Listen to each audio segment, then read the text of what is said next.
Bonsoir à tous, bienvenue dans notre direct Salade Lyonnaise. Je suis avec Elliot Aubin, qui est un soutien lyonnais de Jean-Luc Mélenchon, élu du premier arrondissement et candidat aux législatives dans la première circonscription du Rhône. Première action, j'imagine que vous êtes déçu par rapport au score de votre candidat au niveau national. Alors le sentiment est mitigé, c'est-à-dire qu'on est à la fois très heureux de notre score en tant que tel, qui a réussi à récolter bien au-delà de ce qu'on avait réussi à avoir en 2012. Donc on est heureux de ce résultat-là qui permet de montrer qu'il y a une soif de renouvellement politique, démocratique, il y a une soif d'aller vers une planification écologique, etc. Donc on voit bien que les thèmes qu'on a apportés ont suscité un réel intérêt. Ça, c'est la première leçon.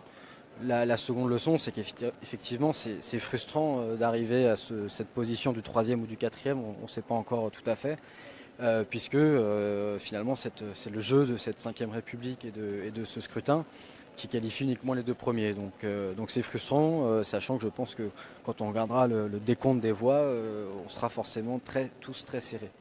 Voilà. Qu'est-ce qui a fait que finalement, c'est un score qui est très moyen là, pour votre candidat. On sentait qu'il y avait une dynamique là, sur ces dernières semaines et finalement non. Qu'est-ce qui s'est passé? Comment vous l'expliquez? Moi, je pense qu'il y a eu les 2 dernières semaines un réel coup d'état médiatique contre Jean-Luc Mélenchon, où on l'a caricaturé de toutes les sortes comme presque un dictateur finalement. C'est encore de la faute des médias, parce que j'ai eu pas mal. En gros, tous les perdants aujourd'hui, c'est de la faute des médias.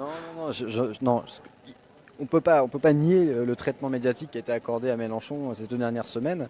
Mais je ne dis pas que c'est uniquement à cause de ça. Je pense que ça a joué dans l'urne et dans l'isoloir pour beaucoup de citoyens.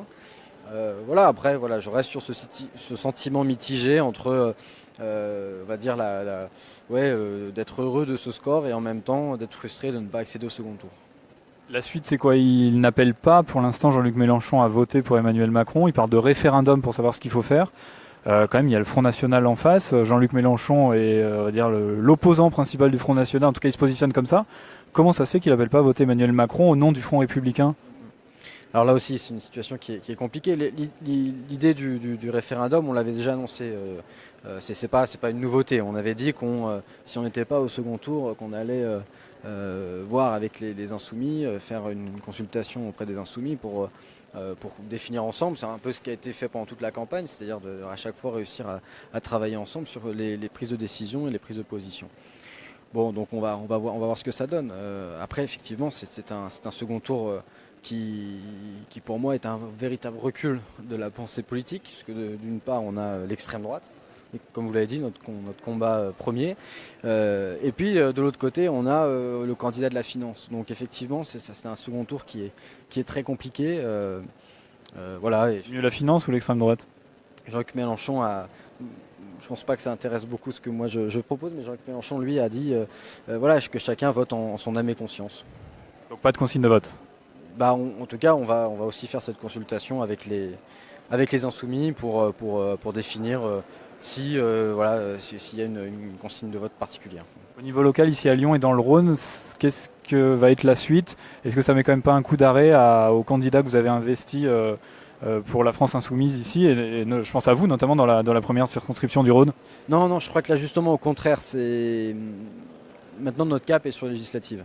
C'est qu'on a réussi avec notre score à être aujourd'hui la première force d'opposition de gauche du pays, puisque la gauche n'est pas représentée au second tour. Et donc cette première force de gauche dans le pays, elle va avoir besoin de députés. Et donc maintenant, à partir de maintenant, on va dès demain entamer notre campagne législative pour avoir des députés de résistance à l'Assemblée nationale. Dernière question, vous ne regrettez pas qu'il n'y ait pas eu d'union avec le candidat du Parti Socialiste, Benoît Hamon? Peut-être que ça aurait permis justement à Jean-Luc Mélenchon d'être au second tour ce soir. Oui, alors après, on peut faire des décis, on pourra en faire beaucoup pendant ces semaines. Vous le regrettez ou pas? Je sais pas, parce que je suis pas sûr non plus qu'il y a eu, que forcément ça s'additionne aussi. Donc je saurais pas répondre à cette question. Merci beaucoup en tout cas. Bonne soirée à vous. Merci.